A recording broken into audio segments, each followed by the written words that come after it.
بسم اللہ الرحمن الرحیم۔ پارہ نمبر 16 کا خلاصہ۔ ہم نے گزشتہ پارے میں بات پڑھی تھی کہ حضرت موسیٰ علی نبینا علیہ الصلاۃ والسلام حضرت خضر علیہ السلام کے پاس تشریف لے گئے اور انہوں نے 3 کام فرمائے تھے، جس سے ہم نے 2 کام 15 پارے میں پڑھ لیے تھے اور یہ 16ویں پارے سے تیسرا کام ہے۔ ایک تو انہوں نے ایک بچے کا قتل کیا، ایک انہوں نے ایک کشتی سے کوئی چیز اکھاڑ دی۔ تیسرا کام جو تھا یہ کالا علم سے، یہ تیسرے کام اور اس کے جوابات شروع ہو رہے ہیں۔ پہلے جو 2 کام تھے وہ تو انہوں نے کر دیے، پر تیسرا کام یہ تھا کہ انہوں نے اس علاقے کی دیوار بنانی شروع کر دی جس علاقے والوں نے ان کی نہ مہمان نوازی کی، نہ انہیں کچھ کھلایا نہ پہلایا، اور انہوں نے ان سے کسی قسم کی اجرت بھی نہیں لی، بغیر اجرت کے ان کی دیوار کو ٹھیک کی۔ پہلے جو دونوں کام تھے چونکہ وہ بظاہر تو خلاف شریعت نظر آ رہے تھے، اس لیے موسیٰ علیہ السلام سے بالکل خاموش نہ رہا گیا، انہوں نے اس پر سوال کیا۔ لیکن تیسری بار حضرت موسیٰ علیہ السلام نے جان بوجھ کر حضرت خضر علیہ السلام سے پوچھا تاکہ ساری باتوں کی وجوہات معلوم ہو جائے۔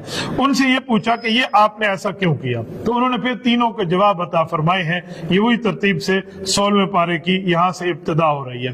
نمبر 1، وہ فرماتے ہیں میں نے کشتی کو اس لیے کھیڑا تھا کہ کشتی والے غریب لوگ تھے، آگے ایک ظالم بادشاہ تھا۔ ظالم بادشاہ کی ترتیب یہ تھی کہ وہ صحیح سالم کشتی کو زبردستی کھینچ لیتا تھا، تو حضرت نے فرمایا کہ میں نے اس لیے اس میں چھوٹا موٹا عیب پیدا کر دیا تھا تاکہ کشتی کو عیب دار دیکھ کر وہ بادشاہ ان غریبوں کی کشتی پر قبضہ نہ کر لے۔ دوسری انہوں نے وجہ بیان فرمائی کہ جو بچہ قتل ہوا، فرمایا بچے کے والدین یہ مؤمن تھے، یہ بچہ اگر زندہ رہتا اپنی سرکشی کی وجہ سے اور اپنے کفر کی وجہ سے اپنے والدین جو مؤمنین مسلمین متقین تھے ان کو یہ مشکل میں مبتلا کر دیتا۔ یہ فرماتے ہیں ہم نے چاہا کہ اللہ تعالیٰ اس کے بدلے میں انہیں ایسی اولاد عطا فرمائے جو پاکیزہ بھی ہو اور والدین سے اس نے سلوک کرے، اس لیے اس کا قتل ہو گیا۔ تیسرا، دیوار جو تھی وہ 2 یتیم بچوں کی تھی جن کے نیچے ان کے والد کا خزانہ دفن تھا۔ والد فوت ہو گیا، نیک آدمی تھا۔ اللہ تعالیٰ نے چاہا کہ جب بچے اپنی جوانی کی عمر کو پہنچے تو اس وقت ان کے پاس وہی مال ان کے فائدہ مند ہونے کے لیے مل جائے، تو اس لیے اس کی دیوار بنا دی تاکہ وہ کورڈ ایریا ہو جائے اور وہاں پر یتیم بچوں کا مال محفوظ ہو جائے۔ اس کے متعلق میں ایک جملہ کہتا ہوں، یہ جو ان کا والد تھا وَكَانَ أَبُوهُمَا صَالِحًا، قرآن کہتے ہیں والد نیک تھا، تو والد نیک ہونے کی وجہ سے ان کی پشتوں کی اللہ تعالیٰ حفاظت فرما رہے ہیں۔ بعض تفاسیر میں ہے کہ یہ ان کا 7ویں نمبر کا دادا تھا، تو پتہ چلا اکابر کے اور بڑوں کی نیکی کو اللہ جل شانہ اس طرح نسلوں تک قائم اور دائم رکھتے ہیں، اور ان کی نسلیں بھی اپنے بڑوں کی نیکی کی وجہ سے فیض یاب ہوتی رہتی ہیں۔ حضرت موسیٰ علیہ السلام کے پاس شریعت کا علم ہے اور حضرت خضر علیہ السلام کے پاس تکوین کا علم ہے، لیکن یہ بات ذہن میں رکھیں ہم تکوین کے پابند نہیں ہیں، ہم شریعت کے پابند ہیں، ہم تشریعی مسائل کے پابند ہیں۔ اس لیے جو معاملہ تکوین کا ہے تکوین جانے، اللہ جل شانہ جانے، ہم شریعت کے پابند ہیں۔ اس لیے حضرت موسیٰ علیہ السلام نے جو سوال کیے وہ شریعت کے مطابق کیے تھے۔ رسول اللہ صلی اللہ علیہ وسلم کو بھی شریعت دے کر امت کو شریعت کا پابند بنایا گیا ہے، لہٰذا ان جیسے کاموں میں امت نے کوئی معاملہ نہیں کرنا۔ تکوینیات جانے، خدا کے پیغمبر جانے اور یہ لوگ جانے، ہم شریعت کے پابند ہیں، ہم نے ہر کام کو شریعت کے دائرے میں رہ کر کرنا ہے۔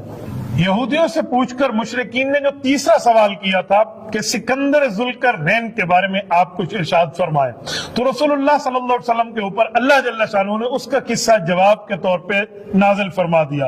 وَيَسْأَلُونَكَ عَنْ ذِي الْقَرْنَيْنِ کے اندر یہ اس واقعہ کا بیان ہے کہ سکندر ذوالقرنین جو تھے انہوں نے مشرق تا مغرب، بعض حضرات کہتے ہیں شمال تا جنوب یا جنوب تا شمال، انہوں نے سفر کیے ہیں اور بہت ہی لمبے سفر ہیں، ایک زمین کے کونے سے دوسرے کونے تک، یہ پوری یونیورسل پوری کائنات کا ٹریول کہلاتا ہے۔ تو یہاں پر انہوں نے یہ سفر کیے۔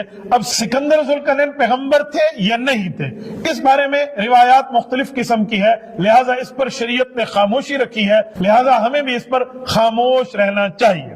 اب سکندر ذوالقرنین کو رب کریم نے اقتدار بھی دیا، وسائل بھی دیے، طاقت بھی دیا، تو انہوں نے پہلا سفر کیا۔ 3 سفروں کے بارے میں قرآن کہہ رہا ہے۔ پہلا سفر کیا مغرب تک، یہ مشرق سے مغرب تک گئے، وہاں ایک کالے دلدل نما چشمے میں انہوں نے سورج کو غروب ہوتے اپنی آنکھوں سے دیکھا۔ یہ دنیا کا بالکل آخری کونا تھا، اس کے بعد سمندر ہی سمندر تھا۔ پھر انہوں نے واپسی کا سفر کیا ہے، مشرق تک کیا ہے، اور مشرق میں جہاں سورج طلوع ہو رہا تھا انہوں نے وہاں پر جا کے اس کا نظارہ کیا۔ ان کے بعد اس کا تیسرا سفر جو ہے وہ تیسرا سفر غالباً شمال کا ہے۔ جب یہ وہاں گئے تو وہاں کے لوگ یاجوج اور ماجوج کی تکالیف کی وجہ سے تنگ آ چکے تھے۔ انہوں نے حضرت سکندر ذوالقرنین سے یہ عرض کی کہ آپ کو ہم ہر چیز پرووائڈ کرنے کے لیے تیار ہیں، آپ ہمارے ساتھ ایک مدد کا معاملہ کریں کہ ہم میں اور یاجوج اور ماجوج کی قوم میں ایک دیوار لگا دیں، ایک باڑ لگا دیں، لائن آف کنٹرول لگا دیں، سرحد بنا دیں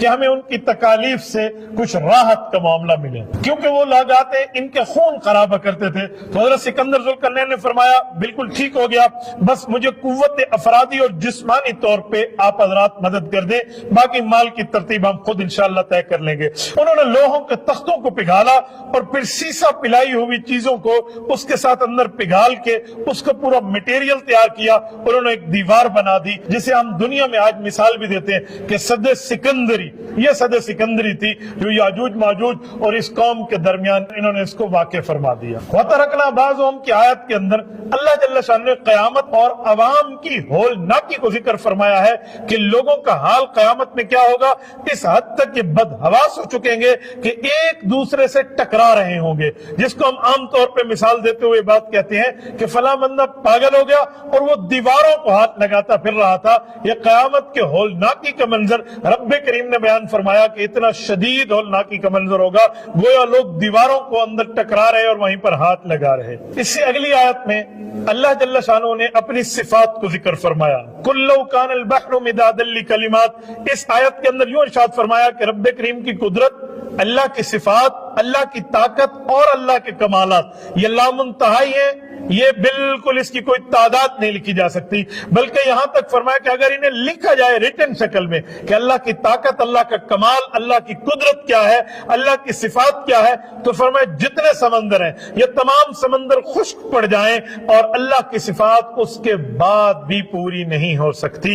اس سے اگلی آیت میں قُلْ إِنَّمَا أَنَا بَشَرٌ مِثْلُكُمْ يُوحَىٰ کی آیت کے اندر رب کریم نے جو بات ارشاد فرمائی ہے وہ یہ ہے کہ اے نبی پاک صلی اللہ علیہ وسلم آپ اعلان فرما دیں، رب کریم نے مجھے نبوت کی تاجداری دی ہے اور مجھے تمام انبیاء کا سردار بنایا ہے، تو میں بھی ایک انسان ہوں، انسانیت کی بات کر رہا ہوں۔ اس سے ایک عقیدہ واضح ہوا کہ اللہ تعالیٰ اعلیٰ درجے کے انسانوں کو نبی بنا کر بھیجتے ہیں۔ فرمایا میں بھی انسان ہوں، میرے اوپر اللہ وحی بھیجتے ہیں اور تمہارے اوپر وحی نہیں آتی۔ اس سے نبی پاک علیہ السلام نے اپنی نبوت کی بات بھی فرما دی اور اپنی وحی ہونے کی بات بھی ارشاد فرما دی۔ یہ ان لوگوں کا جواب تھا جو لوگ نبی پاک صلی اللہ علیہ وسلم کو پتہ نہیں کیا سے کیا سمجھتے تھے کہ آپ ہمارے لیے یہ فرمائشی معجزہ لائیں، یہ فرمائشی معجزہ لائیں، تو رب کریم نے ان کے جواب میں یہ آیت نازل فرمائی۔ اس سے اگلی آیت جہاں پر سورت کا اختتام ہوتا ہے فَمَنْ كَانَ يَرْجُو لِقَاءَ رَبِّهِ فَلْيَعْمَلْ عَمَلًا صَالِحًا وَلَا يُشْرِكْ بِعِبَادَةِ رَبِّهِ أَحَدًا۔ اس آیت کے اندر اللہ جل شانہ نے جو بات ارشاد فرمائی ہے وہ یہ ہے کہ جس شخص کو اللہ سے ملنے کا یقین نہ ہو، یعنی قیامت، چاہے وہ جتنے نیک اعمال کر لے، اللہ کی عبادت میں کسی کو شریک نہ ٹھہرائے، تو ایسے آدمی کے معاملات کو رب کریم نے بیان فرمایا۔ تو اعمال کب قبول ہوں گے؟ فرمایا اعمال قبول ہونے کی بنیادی طور پہ اس آیت میں 3 شرطیں ہمیں سمجھ آتی ہیں۔ نمبر 1، انسان کا عقیدہ ٹھیک ہو۔ اگر عقیدہ ٹھیک نہ ہو تو جتنا بندہ کام کر لے کوئی فائدہ نہیں ہے، کیونکہ عقیدہ بنیادی چیز ہے، عقیدہ ایمان کو کہتے ہیں، ایمان نہ ہو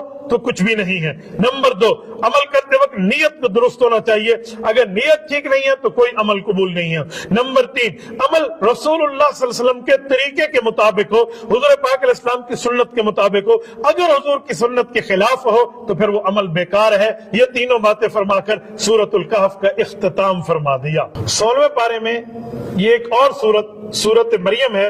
اس سورت کو اللہ جل شانہ نے جو بیان فرمایا ہے، بنیادی قصہ تو اس میں حضرت عیسیٰ علیہ السلام اور حضرت مریم کا ہے، لیکن اس میں باقی انبیاء کا تذکرہ بھی انشاءاللہ تعالیٰ آپ کو ملے گا۔ سب سے پہلے اللہ تعالیٰ نے اس سورت کو شروع فرمایا ہے حضرت زکریا کے قصے سے۔ حضرت زکریا علیہ السلام بنی اسرائیل کے ایک اہم پیغمبر ہیں۔ اذ نادى ربہ نداء خفیہ میں ان کی بات کو رب کریم نے بیان فرمایا۔ انہیں بالکل بڑھاپا آ چکا تھا، ان کی اولاد نرینہ میں بیٹا نہیں تھا، انہوں نے اللہ تعالیٰ سے دعا کی فَهَبْ لِي مِن لَّدُنْكَ وَلِيًّا، اے اللہ مجھے اپنے قریب سے اپنا دوست اور مجھے اپنا بیٹا یعنی میرا بیٹا عطا فرما دے، یرثنی ویرث من آل یعقوب واجعلہ ربی رضیہ، اے اللہ اسے اپنا پسندیدہ بنا اور میرا اور میری آل کا یعنی یعقوب علیہ السلام کی آل کا اس کو وارث بنا۔ اللہ تعالیٰ نے یہ دعا قبول فرمائی۔ اب سوال اٹھتا ہے کہ ہمارا عقیدہ اور نظریہ اہل اسلام کا کہ انبیاء کی وراثت نہیں ہوتی، یہاں تو یہ لفظ آ رہا ہے کہ انہیں وارث بنا، تو یہ بات خوب سمجھ لینی چاہیے، یہاں وراثت سے مراد مالی وراثت نہیں ہے، علمی، روحانی، دینی، اسلامی، ایمانی، شریعت کی وراثت مراد ہے۔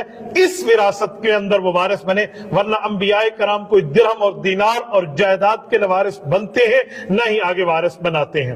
اس کی اگلی آیت میں یا زکریا انا نبشرک بغلام اسمہ یحییٰ لم نجعل لہ من قبل سمیہ، رب کریم نے دعا قبول فرمائی، اللہ تعالیٰ نے انہیں بیٹا عطا فرمایا اور بیٹا عطا فرمانے پر فرمایا کہ اس کا نام یحییٰ ہوگا۔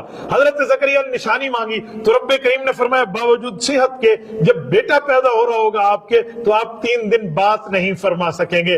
پھر وہ اپنی قوم کے پاس آئے، قوم کو آ کر انہوں نے دین کی دعوت کے اوپر مضبوط رہنے کا اشارہ فرمایا اور پھر اس کے بعد اللہ تعالیٰ نے ان کو بیٹا عطا فرمایا جس میں یہ ساری صفات موجود تھیں۔ اس کے آگے حضرت مریم کے قصے کو شروع فرمایا۔ یہ جو سورت مریم ہے یہ سورت نمبر 19 ہے، تو اسی حوالے سے حضرت مریم کا قصہ اس میں موجود ہے۔ وَاذْكُرْ فِي الْكِتَابِ مَرْيَمَ إِذِ انتبذت، اس آیت کے اندر اللہ جل شانہ نے حضرت مریم کا واقعہ بیان فرمایا۔ حضرت مریم کی عمر وہ کہتے ہیں اس وقت 18 سال ہے۔ یہ نہانے کے لیے اپنے گھر سے باہر ایک سائٹ میں تشریف لے گئی ہیں، جبرائیل امین وہاں تشریف لائے ہیں انسانی شکل میں آ کر۔ حضرت مریم نے دیکھا ایک مرد آ گیا اور وہ بھی ایک زنان خانے کے قریب، فرمایا میں اللہ کی پناہ مانگتی ہوں تو یہاں سے دور ہو جا۔ انہوں نے فرمایا پناہ مانگنے کی بات نہیں ہے، میں کوئی انسان نہیں ہوں، میں تو فرشتہ ہوں۔ فرمایا فرشتہ ہے تو کیا کر رہا ہے ادھر آ کر؟ وہ فرمانے لگے لِأَهْبَ لَكِ غُلَامًا زَكِيًّا، ہم چاہتے ہیں کہ ہم آپ کو بیٹا عطا کریں۔ انہوں نے کہا رب کریم مجھے آپ کے ذریعے بیٹا کیسے عطا فرمائے گا؟ وَلَمْ يَمْسَسْنِي بَشَرٌ وَلَمْ أَكُ بَغِيًّا، نہ میری شادی ہے نہ میں بدکار ہوں۔ انہوں نے فرمایا آپ بدکار بھی نہیں ہوگی، آپ کی شادی بھی نہیں ہوگی۔ یہ بات کہہ کر انہوں نے پھونک ماری دور سے، ان کو پھونک کا وہ بالکل اثر ٹکرایا۔ فحملت، قرآن کہتے ہیں فحملتہ، یہ اس وقت امید سے ہو گئی ہیں اور ان کو اللہ تعالیٰ نے بیٹا عطا فرمایا۔ پریشان ہو گئی، اتنی پریشان ہوئی سر پہ ہاتھ مارا اور کہا یا لیتنی مت قبل ھذا وکنت نسیا منسیا، انہوں نے کہا اللہ میں تو مری ہوئی ہوتی، بھولی بھلائی ہوئی ہوتی، کیا ہو گیا میرے ساتھ؟ بہرحال رب کریم نے ان کو وہاں پر کھانے کی چیزیں پینے کی چیزیں عطا فرمائی اور اللہ تعالیٰ نے آخر میں ان کو بچہ عطا فرمایا۔ یہ بچہ لے کر اپنی قوم کے پاس آئی، قوم نے پوچھا کیا ہوا مریم، کہاں سے بچہ آیا؟ تیرا باپ شریف، تیرا بھائی شریف، تیری ماں شریف، کہاں سے بچہ آیا؟ رب نے بولنے سے منع کر دیا تھا۔ حضرت مریم علیہ السلام نے فرمایا بچے سے ہی پوچھو۔ وہ کہنے لگے مذاق کر رہی ہو، بچے سے پوچھے، وہ ماں کی گود میں ہے۔ تو عیسیٰ علیہ السلام کو اللہ کی قدرت سے گویائی ملی، انہوں نے فرمایا میں اللہ کا بندہ ہوں، اللہ تعالیٰ نے مجھے اپنی اماں کے ساتھ بہترین اس میں سلوک کا حکم دیا۔ یہاں اپنے ابا کا لفظ نہیں فرمایا، پتہ چلا کہ بغیر والد کے اللہ نے دیا ہے۔ میں اماں کے ساتھ بہت نیک ہوں، مجھے نماز کا، روزے کا بالکل ٹھیک عقیدے اور نظریے کا پوری ترتیب فرمائی کہ اس کا اللہ تعالیٰ نے مجھے حکم دیا ہے۔ تو رب کریم فرماتے ہیں ذالک عیسیٰ ابن مریم، یہ عیسیٰ علیہ السلام ہے جس میں لوگ سمجھتے ہیں کہ اللہ کا بیٹا ہے، حالانکہ ایسا کچھ بھی نہیں ہے۔ اللہ تعالیٰ نے ان آیات میں حضرت عیسیٰ علیہ السلام کو زبانی یہ خوشخبری دی کہ رب کریم مجھے نبوت کا تاج عطا فرمائیں گے، مجھے کتاب عطا فرمائیں گے۔ حضرت عیسیٰ علیہ السلام نے یہ اعلان فرمایا۔ یہ قرآن کریم کا واحد موقع ہے جس جگہ اللہ تعالیٰ نے ایک عورت کا نام قرآن کریم میں ذکر فرمایا ہے، ورنہ کسی عورت کا نام قرآن کریم میں نہیں ہے۔ یہ اماں مریم کا نام آیا ہے۔ توحید کے خلاف عقیدہ لوگوں نے رکھ لیا کہ عیسیٰ ابن اللہ ہے، نعوذ باللہ اللہ کے بیٹے ہیں۔ رب کریم نے فرمایا نہیں، صن آف مریم علیہ السلام، یہ حضرت مریم کے بیٹے ہیں۔ اس بنیاد پہ عورت کا نام لیا گیا، ورنہ پورے قرآن کریم میں اس کے علاوہ کسی عورت کا نام نہیں ملتا. حضرت اما حوا سے لے کر حضرت عائشہ تک، حضرت خدیجہ تک، اما فاطمہ تک رضی اللہ عنہن، ان میں سے کسی کا نام قرآن کریم کے لفظوں میں موجود نہیں ہے. اس کے آگے اللہ تعالیٰ نے امام الموحدین پیغمبر حضرت ابراہیم علیہ نبینا علیہ الصلوۃ والسلام کی دعوت التبلیغ کو ذکر فرمایا. وذکر فی الکتاب ابراہیم انہ کان صدیقا نبیا. اس آیت میں مختلف انبیاء کرام کے ساتھ ساتھ حضرت ابراہیم علیہ الصلوۃ والسلام کو بھی ذکر فرمایا. بڑے عمدہ طریقے سے، بڑے ہمدردانہ طریقے سے انہوں نے اپنے والد کو توحید کی دعوت دی. والد نے بجائے دعوت قبول کرنے کے انہیں دھمکی دینا شروع کر دی کہ ابراہیم اگر تم دعوت دین سے باز نہ آئے تو میں تمہارے اوپر پتھر پھنساؤں گا. حضرت ابراہیم علیہ الصلوۃ والسلام نے اللہ کے دربار میں عرض کیا اور والد کو سنایا کہ اگر اللہ مجھے منع نہ کرے تو میں آپ کے لیے استغفار کرتا رہوں گا، لیکن جب مجھے معلوم ہو جائے کہ آپ واقعی دوست نہیں ہیں اور اللہ منع فرما دے تو میں استغفار چھوڑ دوں گا. پھر وہ برابر اپنے والد کے لیے استغفار کرتے رہے. جب اللہ نے منع فرمایا کہ وہ مشرک ہے، مشرک ہونے کی وجہ سے آپ ان کے لیے دعائے مغفرت نہیں کر سکتے، تو حضرت ابراہیم علیہ الصلوۃ والسلام نے ان کے لیے دعائے مغفرت چھوڑ دی. اس کے آگے حضرت ادریس علیہ الصلوۃ والسلام کو رب کریم نے ذکر فرمایا. ان کے بارے میں فرمایا ان کی بعض خصوصیات محدثین مفسرین فرماتے ہیں ایسی ہیں جو اللہ تعالیٰ نے سب سے پہلے شخصوں میں سے انہیں عطا فرمائی. نمبر ایک، قلم سے لکھنا سب سے پہلے انہوں نے شروع کیا اور اپنے کپڑے کو سی کر انہوں نے پہنا. اس سے پہلے کپڑا جسم کے اوپر اوڑھا جاتا تھا. ان سے پہلے لوگ جانوروں کے چمڑے کو خشک کر کے بھی اوڑھتے تھے. وہی پہلے پیغمبر حضرت ادریس جنہوں نے اسلحہ بنایا، کفار سے جہاد فی سبیل اللہ فرمایا، اور یہ کاؤنٹنگ کے، حساب اور کتاب کے ماہر تھے، اور یہ خود ایسی ترتیب پر حساب کتاب بتاتے جیسے آج کا ہمارا کیلکولیٹر. اس طرح جیسے آپ سمجھ لیں کیلکولیٹر بھی نہ کر سکے جو وقت کے نبی کو اللہ پاک نے وہ تجربہ عطا فرمایا تھا. اس کے بعد اگلی آیت میں فخلف من بعدہم خلف کے اندر اللہ تعالیٰ نے بعد کے لوگوں کی بات فرمائی کہ انبیاء کرام تو بڑے تھے، ان کی اولاد در اولاد میں آتے ہوئے کچھ ایسے لوگ پیدا ہو گئے جو جانشین ٹھیک نہیں تھے. انہوں نے نمازیں برباد کی، شہوات کو، خواہشات کو پورا کیا، اور یہ ساری ترتیبیں چلتی چلتی اللہ تعالیٰ نے ان کی خواہشات میں ان کو رکھ دیا. اس سے پتہ چلا رشتہ اولاد کا انبیاء میں اولاد در اولاد بہت بڑا ہے، لیکن اگر بندہ نیکی ٹھیک نہ کرے، اگر بندے کا عقیدہ ٹھیک نہ ہو اور رب کریم کی نافرمانی کرے تو وہاں بھی اللہ کے عذاب کا خطرہ رہتا ہے. اس سے اگلی آیت میں وَإِن يَكُن مِّنكُمْ إِلَّا وَارِدُهَا كَانَ عَلَىٰ رَبِّكَ حَتْمًا مَّقْضِيًّا. اس آیت کے اندر رب کریم نے جو وعدہ فرمایا وہ فرمایا تم میں سے ہر آدمی کو جہنم کے اوپر سے گزرنا ہے. اب جہنم کے اوپر سے کیسے گزرنا ہے؟ پتہ چلا جہنم نیچے ہے، میدان محشر کی پل صراط ہے، اس کے اوپر سے گزرنا ہے. تو یہ تمام بندے اوپر سے گزریں گے، چاہے وہ انبیاء ہوں، اولیاء ہوں، اتقیاء ہوں، اصفیاء ہوں، فقہاء ہوں، علماء ہوں، جو بھی ہوں اوپر سے گزریں گے. لیکن اللہ کے نیک اور برگزیدہ انبیاء، اہل بیت، صحابہ اور اس جیسے نیک لوگ جب اوپر سے گزریں گے انہیں کسی قسم کی کوئی جہنم کی تکلیف محسوس نہیں ہوگی. جسٹ اوپر سے ایک وزٹ ہوگا، جیسے اللہ نہ کرے کسی جگہ سیلاب آ جائے، کوئی آدمی اوپر ایروپلین میں بیٹھ کر جب گزرتا ہے، جہاز میں گزرتا ہے تو وہاں پر جسٹ وہ وزٹ کرتا ہے. یہ بھی ایسے وہاں سے گزریں گے، اور اہل ایمان گزریں گے تو ان لوگوں کو دکھایا جائے گا کہ یہ جہنم ہے، تاکہ انہیں جنت کی قدر و قیمت معلوم ہو کہ واقعی ہم اللہ جل شانہ کے شکر گزار بندے ہیں. اللہ نے ہمارے اوپر کرم کیا، فضل کیا، احسان کیا، امتنان کیا کہ رب کریم نے ہمیں وہاں سے محفوظ رکھا ہے. لیکن جو گناہگار لوگ ہوں گے وہ اوپر سے گزرتے ہوئے نیچے گر پڑیں گے. اللہ تعالی ہم سب کو محفوظ فرمائے. اس کی اگلی آیت میں ان الذین آمنوا وعملوا الصالحات سیجعل لهم الرحمن ودا. اللہ اکبر. اس میں اہل ایمان کی محبوبیت کی بات ارشاد فرمائی. فرمایا جو ایمان لائے، ٹھیک عقیدہ، ٹھیک عمل، سنت کے موافق یہ بندہ کرے تو اللہ اس کے لیے محبت کی ہوائیں چلا دیتے ہیں. کیا مطلب؟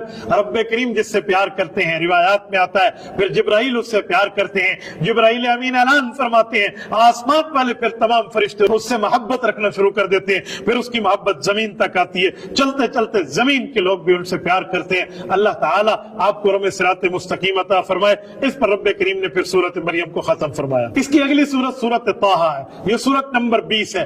طٰہٰ یہ حروف مقطعات ہے، لیکن بعض حضرات کہتے ہیں نبی پاک صلی اللہ علیہ وسلم کا نام نامی اسم گرامی میں حضور کا لقب بھی دیا ہے کہ حضور پاک کا نام بھی ایک طٰہٰ ہے. بہرحال رب کریم جانے اللہ تعالیٰ نے اس کو حروف مقطعات میں رکھا تو حروف مقطعات کے معنی اللہ کے رسول بہتر جانتے ہیں.